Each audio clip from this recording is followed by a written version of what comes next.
Welcome to the Pod Like a Girl podcast with your host, Mia Findlay. This podcast is all about exploring and celebrating women's stories, voices, and experiences through bold and unapologetic conversations.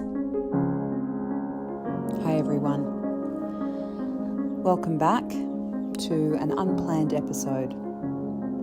This is not the episode which was meant to go up this week, but given it is the day after the US election, and I know that there are a lot of women who follow me and listen who are feeling incredibly anxious, fearful, defeated, and heartbroken.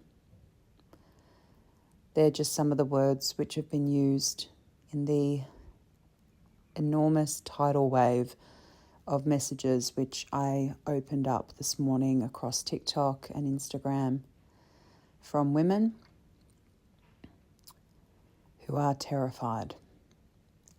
American women who are terrified of what this means for them in the immediate term, and messages from terrified women in Australia who are terrified about what this might mean for us. So this is really just a stream of consciousness episode. I've got Lola, my cat, here with me. If you can hear her, she'll be circling me and meowing, no doubt, because my attention is on my phone and not her. But I just wanted to hold a little bit of space for us to do some processing and to just know that there are women all over the world who are with you in your feelings, in your fear, in your anger. And we're not going anywhere. I'm not going anywhere. My best friend of more than 30 years, Josie, sent me a photo today of her little girl, who's my niece. She's starting school next year, and she had to go and meet her little year 5 buddy for when she starts, so that she's got someone who can look out for her. And amidst a whole lot of voice notes from a mum with a little girl who woke up to that news this morning, she sent me that photo of her smiling little girl with another smiling little girl. And she caught me at a time when I was feeling pretty despondent, pretty tired,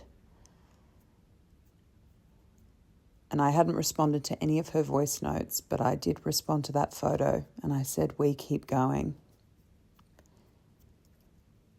And she said, "Yes, we do." So as much as I am grieving today and I am sad today, it is now 5 o'clock and I am feeling that engine revving.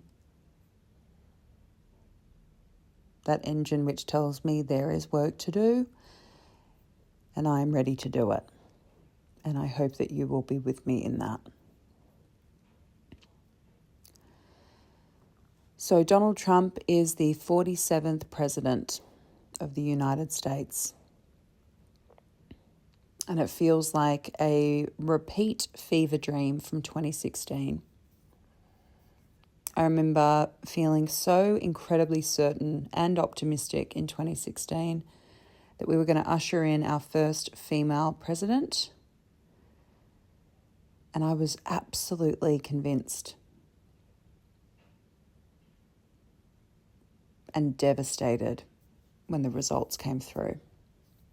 We knew at the time that Donald Trump had been accused of some pretty revolting behaviour as it related to women, that he'd been caught on tape stating that he just grabs women and kisses them, and infamously that he just grabs them by the pussy. We know more about Donald Trump now. We know that he's a felon, and we know that he has been found guilty and liable of sexual assault in a civil court. And that is who many white men voted in, too many white women voted in, a high percentage of Latino men voted in, a slightly lower but still high percentage of Latino women voted in. And of course, when you look at the demographics, it is always on Black women to try to save us from ourselves, because they predominantly voted for democracy, for a woman who was beyond qualified for the job. And I found it so incredibly frustrating watching the pundits reflect on why this might have happened, digging into all of the political reasons, all of the economic reasons, all of the policy reasons, all of the campaign reasons. But when you look at the map from yesterday versus the map from 2016, when Hillary was defeated by Trump, they're almost identical. The one thing the pundits aren't talking about, or if they do talk about it, it's diminished or dismissed. It'll be the thing that is left out of the countless books which will be written about this campaign and this election. It will be left out of think pieces, is that she's a woman. That map is identical because they're both women. And it seems so obvious to women that they're, of course, a mosaic of factors and contributors, but the greatest, biggest piece the rest of them are hinging on is that she is a woman, and a woman of colour. I talk often online about the men who hate us. We know that they're out there. They've been allowed to come out in their confident numbers and say the quiet part out loud increasingly under the influence of Trumpism. They don't have to hide anymore. They're out there. They show up in our domestic violence numbers.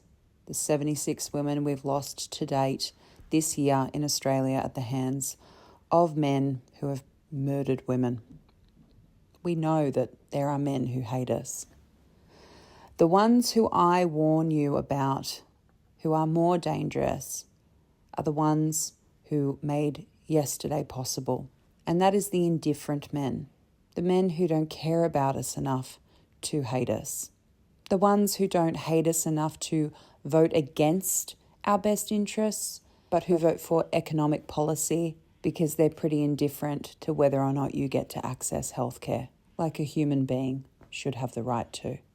And there are far more of the indifferent men than there are the men who hate us. They are the ones who enable the hatred, the abuse, the harassment, the fact that we can't go anywhere or do anything without the threat of violence, of murder, and they don't care. Even the best ones don't care. I know them. I'm related to them. They don't care. And that's part of why I want to explore some of these things on this podcast, particularly as it relates to how women conduct their lives, if that is the reality. Now confirmed for us in this election. We can't look away from it anymore. We can't deny it anymore. We can't comfort ourselves with the idea that their silence is actually their allegiance to us. It's the opposite. I want women to make choices about their lives with that knowledge. And I make this episode not only as a way to mark what is now going to happen to American women and to assure them that women around the world are with you. I am personally not going anywhere. I've spent much of today in grief and sadness, but as time has marched on, that engine has revved again, that there is work to do and I am prepared to do it with you. But I say also to my fellow Australian women, don't comfort yourselves with the idea that this cannot happen here. It can. Perhaps not in the same way or with the same motivations or execution, but similar things can happen here. 10 years ago, I can't think of a lot of people who would have predicted what is happening in America. And we follow the trends of America politically. We're on a slight delay by a certain number of years usually, but it shows up here and it already has. We narrowly beat the overturning of abortion laws in South Australia. We've just had a state government elected in Queensland, which has expressed its interest in putting abortion back on the table as a crime, or at least to restrict it. Grieve today, feel sad today, go down into those feelings and meet them and stare them in the face, and then get back up, because we are going to need each other. We need to be plugged in and laser focused on what is already happening here and what that could lead to. I spoke to 2 women in the supermarket today who said to me, "Do you want a free paper?" And it had his face all over it. And I said, "I think I'd prefer to not commemorate this day by holding onto that paper."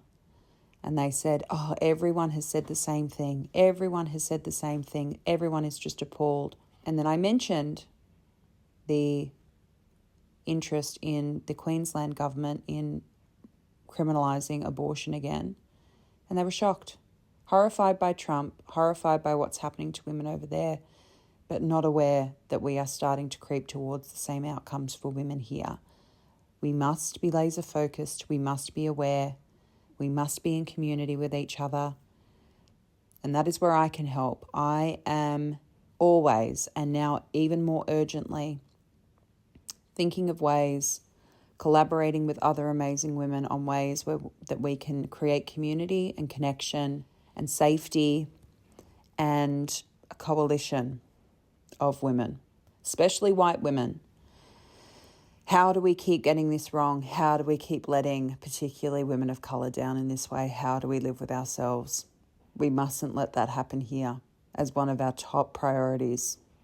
It is the priority. And that is the hope. That is, like I said, what has inspired me in large part to create these spaces, create this podcast, is to connect us all, to draw inspiration, ideas, creativity, possibility from the amazing things women are capable of, despite the fact that the world tells us not to bother.